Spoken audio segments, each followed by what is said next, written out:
And welcome back to the Constitutionals Podcast. I'm your host, Chad White. If you didn't know, this is the premier podcast for the website, cpluscomedy.com. Like I just said, it's a website. Go there. Welcome back in. This is episode 360, and we have a lot to talk about.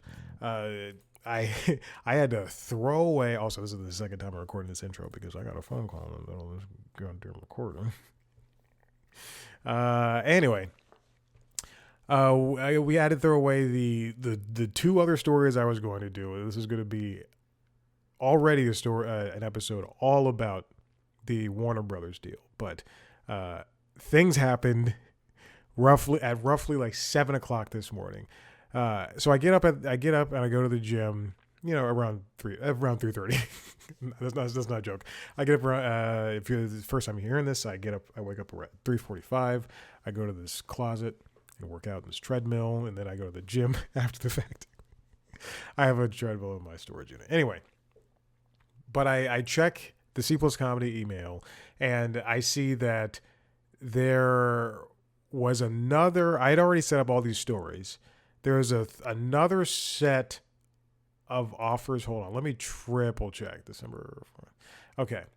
I got an email. I got a bunch of emails talking about how Netflix and Warner Brothers have entered exclusive talks in order to talk about the purchase of the Warner Brothers assets. Now, let's roll all, and then at around, I got home from the gym at like 6:30, 6:50, 7 o'clock. And then I'm sitting there. I finish stretching. And as I finish stretching, I'm rubbing my shoulder because I use the Theragun. As I finish stretching, I see a New York Times alert come in, and it says Netflix is buying Warner Brothers assets. It's not what it says, but it's more or less says what it says. And I go, whoa, holy friggin' moly! That's a huge deal. So let's do a little backward storytelling. What led up to that? If you're watching the video, you're going to see me pull up some video stuff. Where's the? I assume the Chrome one is fine. There you go. Now this comes from the Los Angeles Times, written by Meg James. This is all this week, by the way. Paramount threw in more money for a cash bid for Warner. Comcast wants to combine the assets of NBC Universal.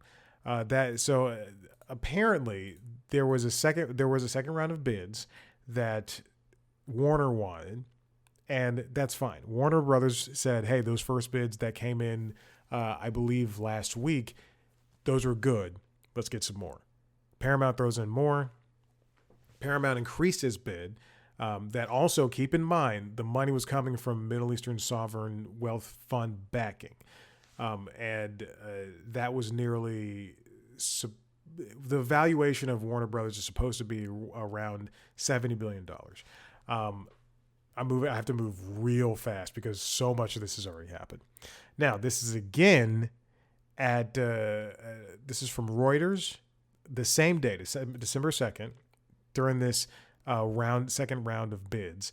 Reuters, Milana Vin and Don Chulomitsky report exclusively that Netflix Warner Bros. Discovery combo seen lowering costs for consumers. Now, whether that is true will remain to be seen, but the idea is that a bundle between the two of them. Remember, Netflix has not done a bundle. Every other streaming service has done a bundle, including Apple TV. Apple TV is partnered with Peacock. Peacock's partnered with Walmart Plus. Prime Video is technically a bundle itself. Hulu has Disney. Disney has Hulu and ESPN. HBO's with Disney and Hulu. You can get Cinemax and HBO, which doesn't make sense, on Prime Video. There's just different ones. I'm looking at my phone and I'm putting together all the different bundles that there are. Now, sources say that a bundle with Netflix and HBO Max could cost less than individual subscriptions to other services. And apparently, a lot of people who subscribe, a lot of subscribers for HBO Max also subscribe to Netflix. That would also make sense because, just point blank, HBO Max is prestige television. HBO is prestige television, and they also have the storied institution that is Warner Brothers. So why not also have Netflix, which for what it is, puts out prestige shows in quotes. So yeah, Netflix also did a mostly cash offer for the studio as well because they have the money. Okay, let's move off of that. I'm moving so quickly. Now, according to Bloomberg, Comcast, so that's what Netflix would do partially with Warner Brothers. Now, according to Bloomberg, I don't have access to Bloomberg, so I'm reading the headlines here, but Comcast wants to merge NBC Universal with Warner Brothers. One of the biggest issues surrounding a merger like this of Warner Brothers with anybody else would be that it'd be seen as a monopoly. It'd be seen as anti-consumer. This is something that I was commenting on as I was driving to the grocery store. If you listen to the camera in my car, what's it called? What's that camera? It's pointing out. If you listen to that camera, then you'll recognize. Then you'll be like, oh my gosh, yes, that would make you'll hear me talk. I'm sorry, I just got an email. You'll hear me talk about the reasons for and against this this merger. Any one of these companies, if Paramount Skydance, which just merged, if they purchase Warner Brothers, that would be a monopoly. It would be two of the biggest movie studios plus this pseudo indie studio going against Netflix, going against Disney, going against NBC Universal. Keep in mind that Disney purchased Fox Studios assets. Now they own, I believe, 80% of the theatrical take. So that, take that as you will. Netflix buying Warner Brothers is the lesser of three evils. It's a phrase that I've been using all morning long. It's the lesser of three evils. This is something that, yes, as a person in the industry, as a TV producer, I am concerned about a deal like this. But it's the best thing to happen out of all three. Comcast does not have the money. NBC Universal does not have the money, and Paramount Skydance would bastardize Warner Brothers. What Paramount Skydance wanted to do was that they wanted to. David Ellison wants to delete HBO Max and bring everything over to Paramount Plus. That's the worst idea I've seen in my entire life. I don't want to deal with Paramount Plus. I can't even watch Paramount Plus reliably. So why would I want to leave a service that works for me pretty consistently and not have that work? Anyway, I also link here that Paramount's Skydance's latest bid for Warner Brothers is backed by three Middle Eastern wealth funds. It's from Todd Spangler at Variety. Yes, buddy, I see you. I know there's so much action outside. There's so many people coming and going. The Mavericks running around because of the friggin' move. Okay. Now, this comes from Kayla Cobb over at The Wrap. Paramount sent a letter to Warner Brothers Discovery, to David Zaslav, saying that the company was favoring Netflix. And the letter warned that that would make Netflix basically a global dominance thing. Now, according to Wall Street Journal, this is from Kayla Cobb. The letter was sent on Monday along with Paramount's bid, and it claimed that Paramount was the only bidder with a proposal that wouldn't raise antitrust concerns. Paramount's lawyers also said that a deal with Netflix would likely, quote, never close, citing both domestic and international regulatory challenges that Netflix acquiring Warner Bros. Streaming and studio assets, quote, will entrench and extend Netflix's global dominance in a matter not allowed by domestic and foreign competition laws. I see where they're coming from, and I don't want to be, extremist thought person pretending that this does not exist. But Skydance was just purchased by Paramount. A lot of the money came from Larry Ellison, who is a Trump supporter, a very big vocal Trump advocate. And to say the only reason that Skydance Paramount was able to happen at all, Paramount Skydance was able to happen at all, is because of the Trump administration and them just basically bypassing laws when it comes to this. Now, the idea that any of this is something that people that we need to, oh shit, and we're back. Sorry about that. Okay. Now, the Paramount being overly cautious about this does make sense. It does ring true. But the problem is that it doesn't make any sense for them to not see that Paramount being in the same position as Warner Brothers and then combining those two properties wouldn't put them on the same level as a Disney Fox, which again has the most share of theatrical output or theatrical take. 2 days later, a third round of offers was sent in. On that same day, the Paramount sent another letter. I do believe that's the case. They sent 2 different letters, more complaints about the access of Warner Brothers and Netflix, because apparently, again, Warner Brothers was favoring Netflix. We don't know if that's true, but whatever. Kayla Cobb writes that on the Wrap, Netflix makes highest bid to acquire Warner Brothers Discovery, and they have the money to do so. I don't know, and also I don't know if the idea of selling to Paramount and having Saudi-backed money was something that passed through the minds of the shareholders. I know this sounds very boring, but I would love to have been like in the meetings, just in the messages surrounding that. It would be very boring. I mean, obviously it'd be pretty crass at points, but yeah. This is it could have made a difference, and it did make a difference.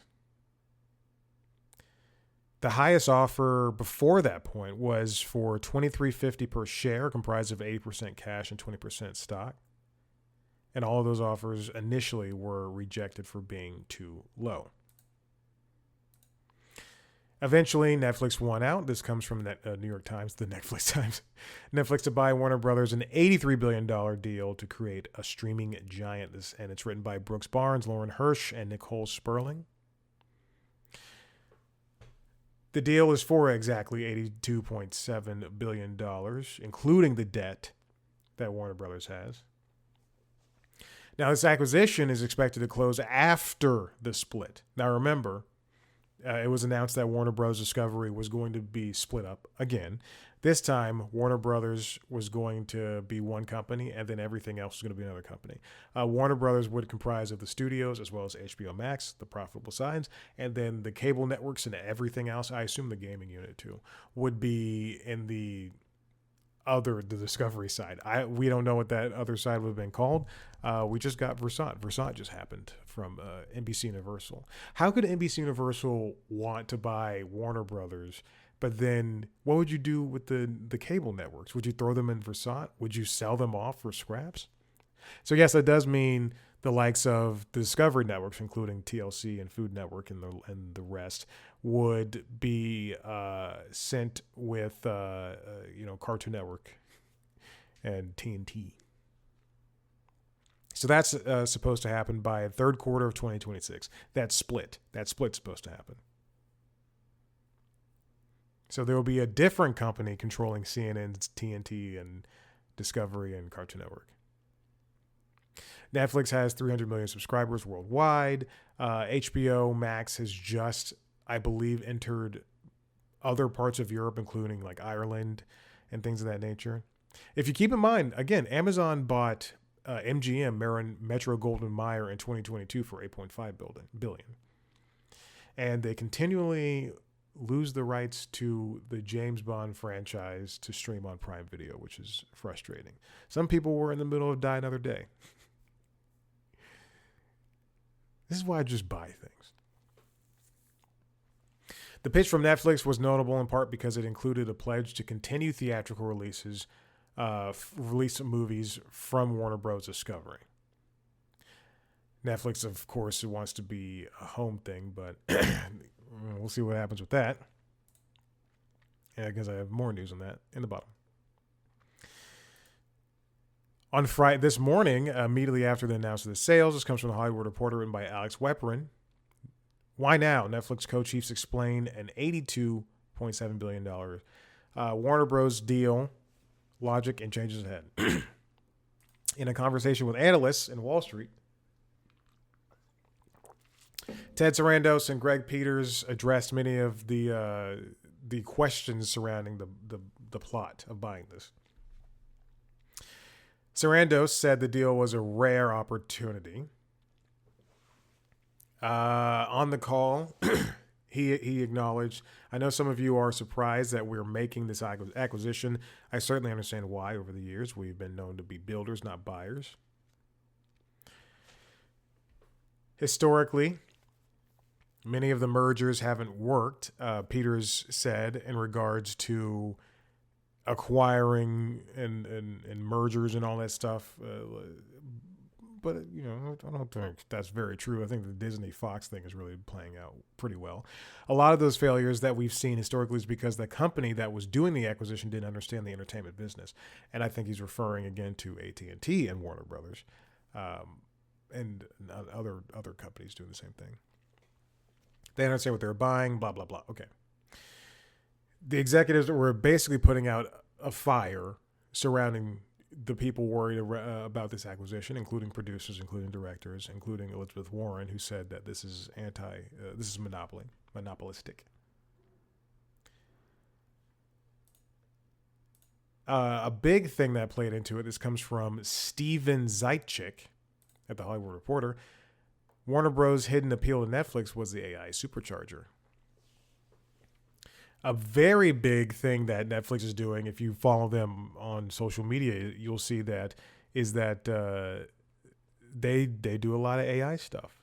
Among the most important aspects of coming automated age, of the coming automated age, say forward-looking insiders, is a rich well of content going back many decades, either to train your own studio on or to give consumers to play with.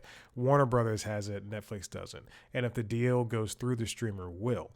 Warner Brothers has a lot of staying power. If you think of Sopranos and the band of brothers, you also think of HBO. But the only thing Netflix has to say, even like combat that type of,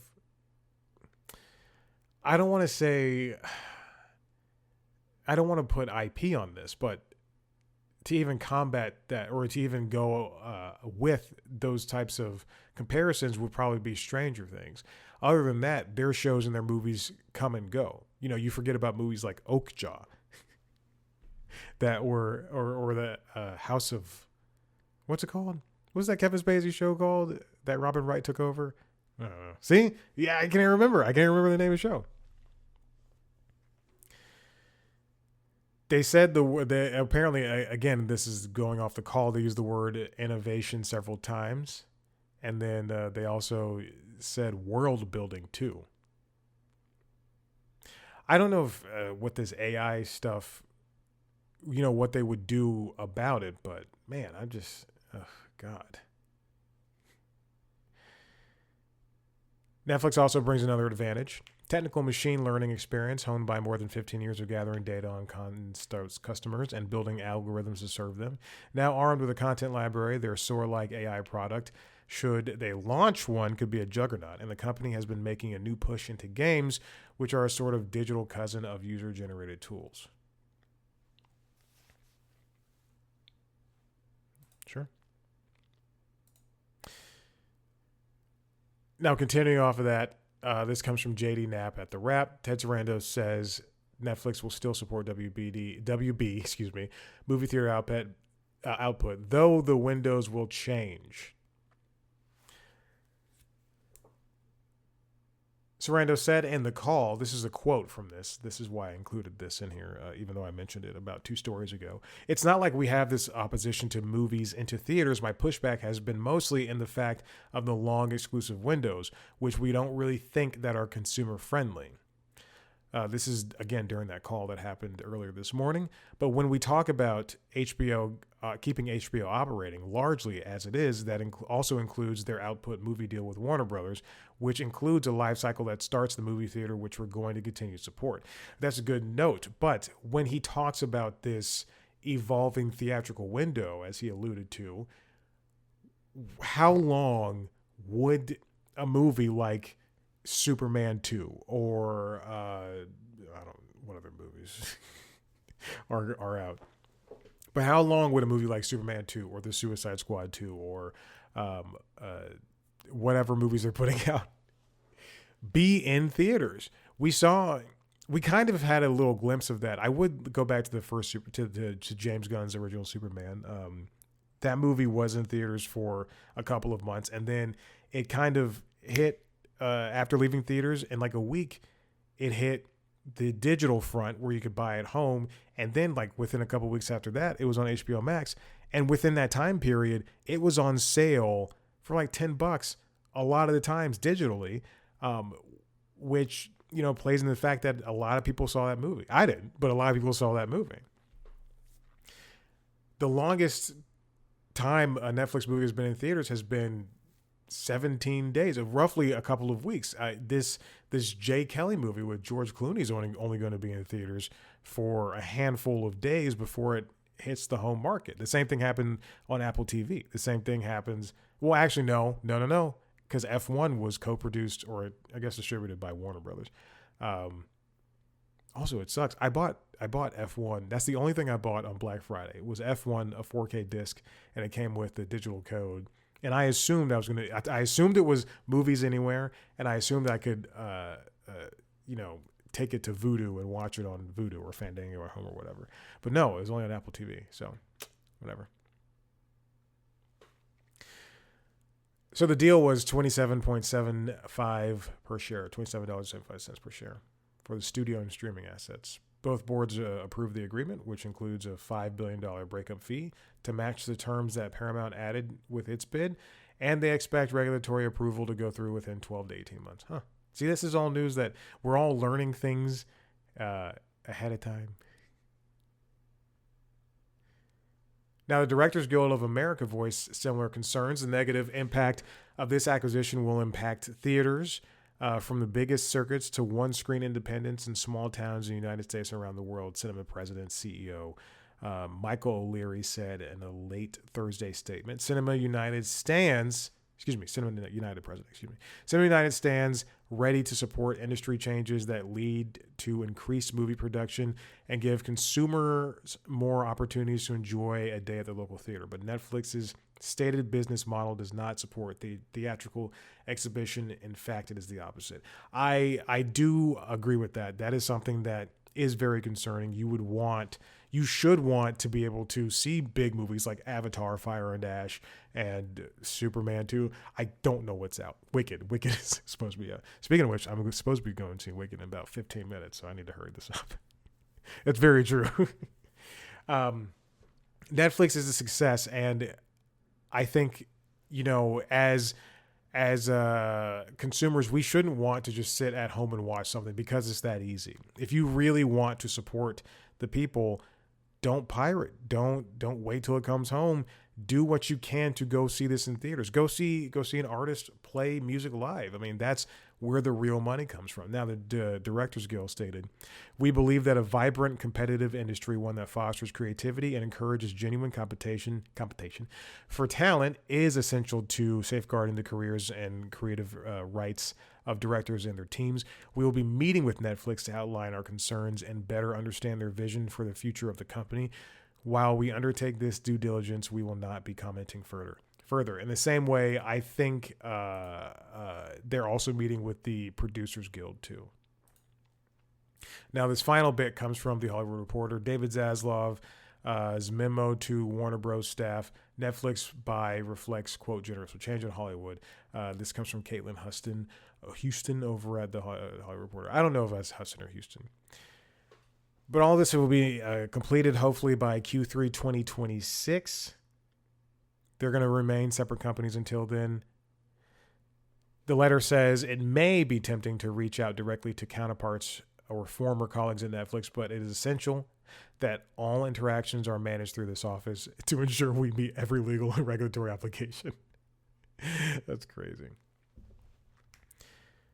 What they can say now about the move is that for both, the goal is to position their creative work, talent, and brands to navigate a market that is constantly evolving and increasingly global.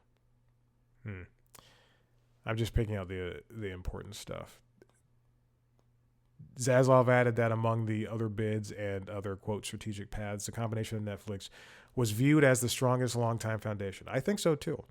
But I think also a big concern is, as somebody who worked at Warner Brothers for several years, is that should there be more layoffs, what then? Because that company is already very lean, so lean that it looks emaciated.